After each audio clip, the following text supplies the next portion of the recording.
Santai weh. Udah nih. Tuh. 2, 3. Assalamualaikum warahmatullahi wabarakatuh. Hello everyone, welcome to Starliter Channel. Okay. Today hari ini kami akan melakukan presentasi dan juga membahas tentang penutupan perusahaan atau lockout. Oke, dengan saya Bagi Sayansyah Putri dengan NPM B1A024081 dan teman saya Muhammad Zakia Mursalin dengan NPM B1A024020. Di sini kami akan menjelaskan dan memaparkan sedikit materi mengenai penutupan perusahaan sebagai salah satu sub materi yang dibahas pada mata kuliah Hukum Ketenagakerjaan. Oke, lanjut. Langsung aja kita simak penjelasan berikut ini yang akan disampaikan oleh Zaki.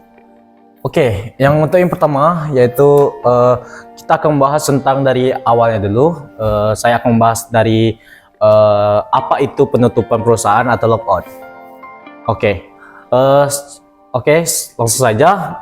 Penutupan perusahaan atau lockout itu ialah tindakan yang dilakukan oleh pengusaha dengan cara menutup perusahaan atau menolak sebagian atau seluruh pekerja untuk bekerja. Tindakan ini merupakan bentuk tekanan ekonomi yang digunakan untuk pengusaha ketika terjadi perselisihan hubungan industrial dan juga perundingan antara dua pihak yang gagal. Oke, secara sederhananya lockout itu kebalikan dari mogok kerja lah. Jika mogok kerja itu kan dilakukan oleh pekerja, maka lockout itu dilakukan oleh sebuah PT, perusahaan atau pengusaha. Nah, perusahaan PT atau pengusaha itu juga menutup perusahaan atau melarang pekerja masuk untuk memberikan tekanan ekonomi saat terjadinya perselisihan hubungan industrial.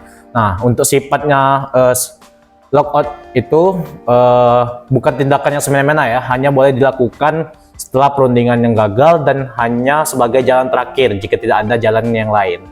Oke, yang selanjutnya kita akan membahas tentang dasar hukum dari lockout itu ya. Nah, untuk yang pertama ialah dasar hukum lockout di Indonesia itu diatur dalam beberapa regulasi penting, dan yang paling utama yaitu Permenaker nomor 33 tahun 2016 tentang tata cara mogok kerja dan lockout. Nah, dalam peraturan itu juga dijelaskan bahwa lockout itu merupakan hak pengusaha, namun hanya boleh dilakukan apabila prosedurnya legal telah diikuti secara lengkap. Nah, yang kemudian ialah lockout juga berkaitan dengan Undang-Undang nomor 13 tahun 2003 tentang lockout itu diperbolehkan sebagai hak pengusaha jika prosedur itu legal diikuti. Nah, dan juga lockout itu tercantum dalam PP nomor 35 tahun 2001. Nah, bagian dari Undang-Undang Cipta Kerja yang dimana menegaskan kembali mekanisme mogok kerja dan lockout dalam konteks hubungan kerja modern. Nah, dan juga apabila lockout itu berkembang menjadi perselisihan yang lebih dalam penyelesaiannya, kita harus mengikuti Undang-Undang nomor 2 tahun 2004 tentang penyelesaian perselisihan hubungan industrial, yang mana kita akan melalui lockout ini melalui mediasi, konsiliasi, dan juga arbitrase, hingga yang terakhir kita akan lanjut ke proses pengadilan hubungan industrial atau PHI. Nah, selain itu juga secara internasional, lockout juga merupakan bagian dari mekanisme perundingan kolektif sebagaimana diatur dalam Konvensi ILO nomor 87 dan juga 98 yang memberikan jaminan atas kebebasan berserikat tentang hak untuk berunding secara kolektif. Nah, juga lockout itu juga bukan tindakan liar atau tanpa dasar ya, atau ilegal. Nah, dan juga justru lockout ini berada dalam struktur hukum yang lengkap dan juga prosedur dan syarat yang lumayan panjang, dan juga mekanisme penyelesaian yang cukup panjang. Oke, kita lanjut ke apa sih tujuan dari lockout itu. Nah, seperti yang kita ketahui bahwa lockout itu kan dilakukan oleh pengusaha kan. Nah, dan juga perusahaan atau PT itu ngapain aja sih, dan tujuan dari lockout yang mereka lakukan itu. Nah, untuk yang pertama yaitu menekan pekerja untuk menghentikan mogok kerja. Nah, maksudnya apa sih? Nah, untuk yang pertama itu untuk memberikan tekanan ekonomi kepada pekerja agar menghentikan mogok kerja yang berkepanjangan. Nah, ketika produksi berhenti dan perusahaan merugi, pengusaha sering mengambil langkah lockout ini sebagai strategi lah untuk mendorong proses perundingan kembali berjalan. Nah, yang keduanya yaitu mendesak kesepakatan syarat kerja atau PKB. Nah, yang kedua ini lockout digunakan untuk mendesak tercapainya kesepakatan dalam perundingan atau PKB, yaitu perjanjian kerja bersama atau syarat-syarat kerja yang telah buntu dan tidak ada jalan keluarnya. Dalam konteks hubungan industrial itu, tekanan ekonomi merupakan salah satu cara untuk memaksa kedua pihak kembali ke meja perundingan. Nah, yang terakhir itu ialah menghentikan konflik hubungan industrial sementara. Maksudnya itu lockout juga dilakukan untuk menghentikan konflik hubungan industrial sementara waktu. Dengan menghentikan seluruh kegiatan kerja tersebut, kedua pihak memiliki ruang untuk menurunkan ketegangan dan kembali menata strategi penyelesaian masalah. Nah, dalam literatur hubungan industrial, lockout itu mekanisme strike lockout lah, yaitu pasangan tindakan yang seimbang antara pekerja dan juga pengusaha. Lockout itu bukan memperburuk situasi, tapi justru untuk menciptakan penyelesaian ketika negosiasi macet total atau buntu ya. Oke, dan yang untuk selanjutnya akan dijelaskan oleh Balkis. Silakan.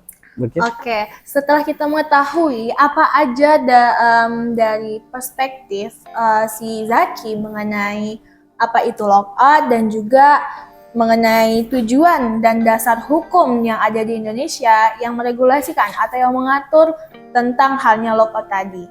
Nah, kita masuk ke bentuk-bentuk lockout itu sendiri. Di Indonesia sebelumnya, berdasarkan pemaparan tadi, kita udah tahu bahwasanya penutupan perusahaan atau lockout itu sendiri bukan hal yang dilakukan semena-mena. Akan tetapi itu adalah merupakan upaya terakhir yang dilakukan untuk mencapai kesepakatan. Nah, sehingga bentuk dari lockout itu sendiri bisa beraneka ragam. Akan tetapi pada umumnya dan pada dasarnya, bentuk-bentuk lockout itu sendiri yang ada di Indonesia, terutama di perusahaan-perusahaan yang terjadinya lockout itu sendiri, pada umumnya ada 3 jenis dan 3 bentuk. Yang pertama ada tentang lockout operasional. Seperti katanya operasional, berarti itu adalah tentang kinerja, tentang operasional, tentang operasi dan tentang keberlangsungan kerja itu sendiri. Jadi dengan adanya lockout operasional, maka adanya si pabrik atau perusahaan ataupun PT tempat pekerja itu bekerja akan ditutup sementara dan si pekerjanya tidak bisa masuk kerja dikarenakan si perusahaannya tadi yang ditutup, sehingga faktor dari si perusahaannya. Nah, yang kedua ada namanya lockout administratif. Seperti namanya administratif, berarti itu adalah menyangkut hal pekerjanya dari sisi pekerjanya, di mana administrasi dari si pekerja itu ditarik oleh perusahaan dikarenakan biar si pekerjanya itu tidak masuk bekerja untuk sementara waktu sampai batas waktu yang ditentukan berdasarkan kesepakatan tadi.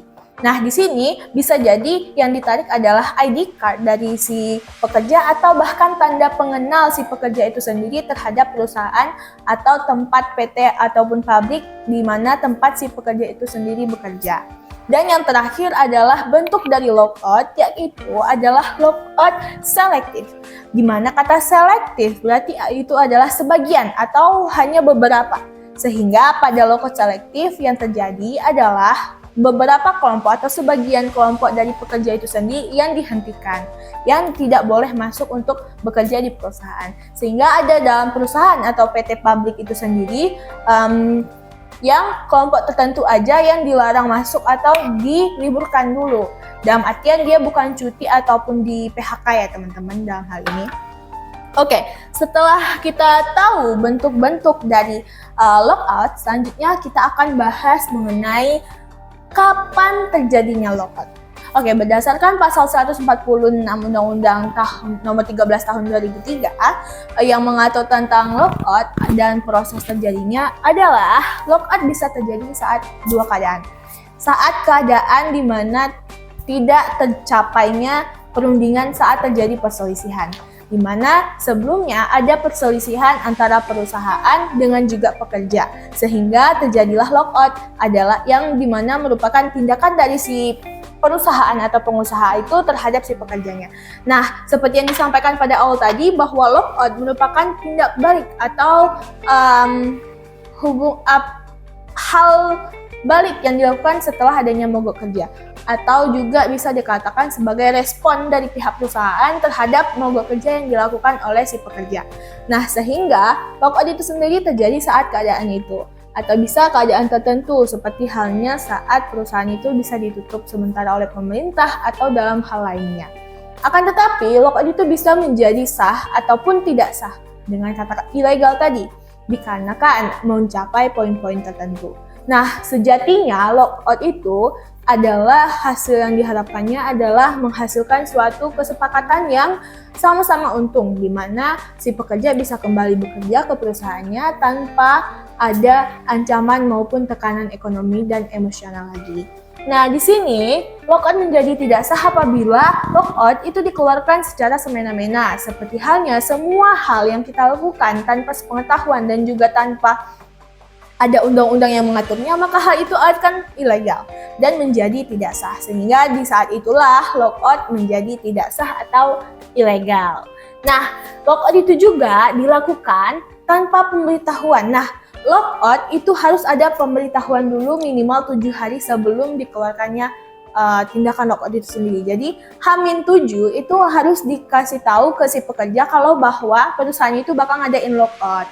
Nah, jadi kalau dia nggak kasih tahu, maka akan lockout itu sendiri bakal jadi tidak sah. Kemudian, lockout itu digunakan untuk memaksa. Seperti di Indonesia, apabila terjadi lockout yang memaksa, artinya kan itu melanggar hak asasi manusia dan melanggar kebutuhan masyarakat juga. Sehingga hal itu dijadikan tidak sah apabila memenuhi unsur-unsur keterpaksaan atau memaksa si pekerja tadi.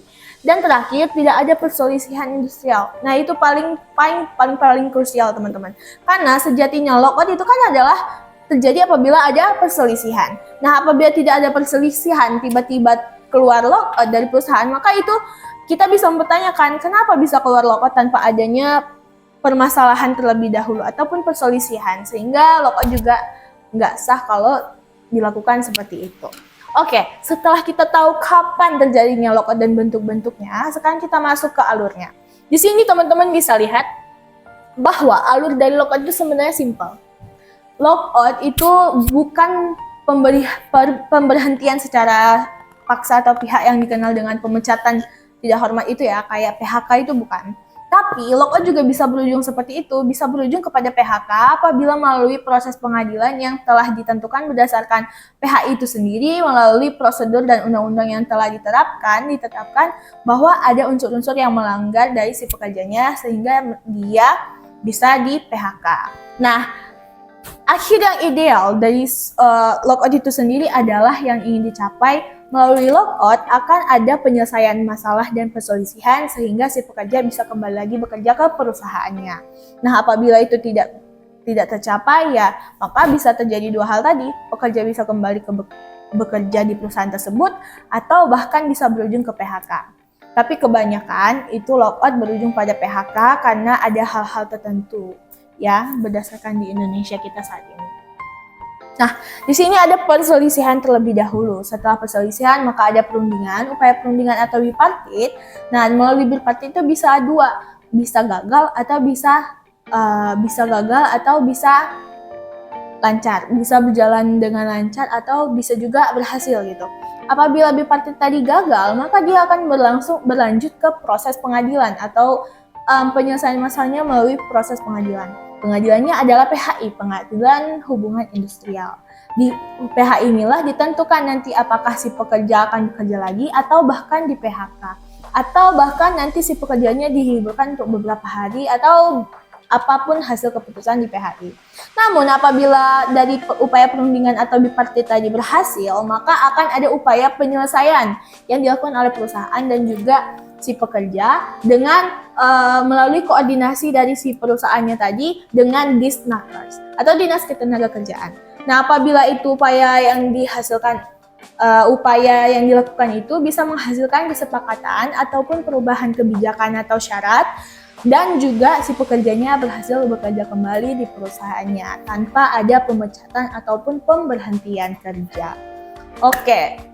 Kita udah bahas banyak banget ya dari awal sampai akhir tentang penutupan dari perusahaan ini sendiri. Kira-kira Kak Zaki ada yang mau ditanya atau enggak nih mengenai penutupan? Atau ada yang perlu kita kupas lagi nih saat ini?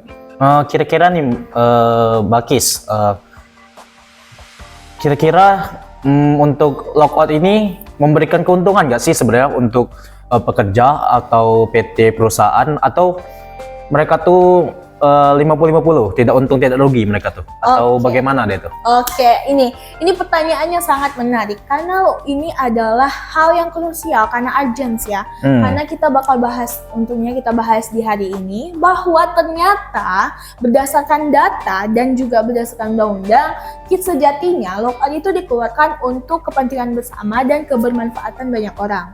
Sehingga bisa jadi dia seperti yang kata Zaki, 50-50, 50-50, dia bisa merugikan dan juga bisa menguntungkan kedua belah pihak. Akan tetapi pada umumnya nih, dari banyak kasus seperti contoh PT Freeport yang ada di Papua itu, nah itu banyak PT-PT kayak gitu tuh yang melakukan lockout itu tuh hampir 75% berdasarkan data itu merugikan si pekerja.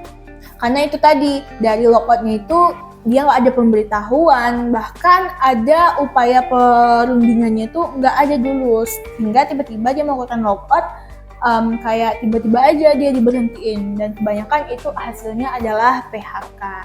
Jadi menurut Balkis sendiri nih ya, berdasarkan perspektif Balkis, lockout itu sebenarnya sejatinya adalah kan upaya untuk mengatasi suatu permasalahan. Tapi penutupan perusahaan nih, perusahaannya tuh kayak ngambek dulu sama si pekerjanya.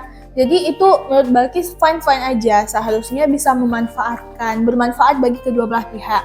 Karena bisa kayak masa tenang gitu, sama-sama tenangin diri dulu, buka pikiran gitu kan, apa maunya, jadi bisa diskusi lagi lebih lanjut dan mencapai kesepakatan yang baik gitu. Ya. Dan juga mengenai dengan diskusi itu kan ada beberapa tahap kan, gitu. Iya, betul. Seperti yang dijelaskan dalam Undang-Undang Nomor 2 Tahun 2004 ya, tentang penyelesaian perselisihan hubungan industrial, itu kan ada beberapa tahapan kan kalau untuk itu sebelum ke pengadilan hubungan industrial kan. Betul. Yang pertama yaitu mediasi, konsiliasi, dan juga arbitrase. Nah, jika itu tidak memberikan titik terang atau titik tengahnya, maka baru dilanjutkan ke dalam PHI, begitu kan? Iya, betul sekali. Jadi perundingan yang dilakukan tadi tetap melalui koordinasi dari Disnaker ya. Jadi kalau perundingan itu tidak tercapai melalui tahap-tahap tadi yang disebutkan tadi, maka dia akan berujung kepada PHI atau Pengadilan Hubungan Industrial gitu. Oh gini Kak, kayaknya aku juga mau tanya nih. Menurut Zaki, berdasarkan Zaki sendiri nih, perspektif Zaki, kalau tentang tujuan sejatinya lockout itu kan adalah penutupan nih. Tujuan sejatinya adalah mencapai kesepakatan bersama, apakah pekerja itu kembali atau bahkan dia berhenti. Kira-kira kalau ada satu kasus nih, contohnya misalnya si pekerjanya itu kayak demo, itu kan bukan termasuk mogok kerja tuh, itu gimana? Sebenarnya untuk demo sendiri, demo itu kan ada berbagai jenis kan, tapi ada demo juga yang ada yang bilang juga kalau demo itu juga sebagai upaya mogok kerja, ada juga sebagai peringatan lah atau konsolidasi ya. Kalau menurut saya sendiri sih, lockout itu seperti kita kasih tahu tadi, kalau kan dia itu kan merupakan upaya kan. Jadi itu bisa jadi penengah lah istilahnya tuh, lockout tuh. Ibarat tuh kita tuh habis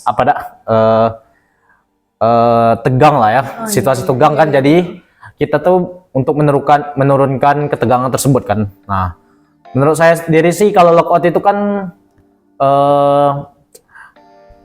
inilah kebalikan dari mogok kerja kan, dia itu kan. Bedanya untuk pengusaha sih.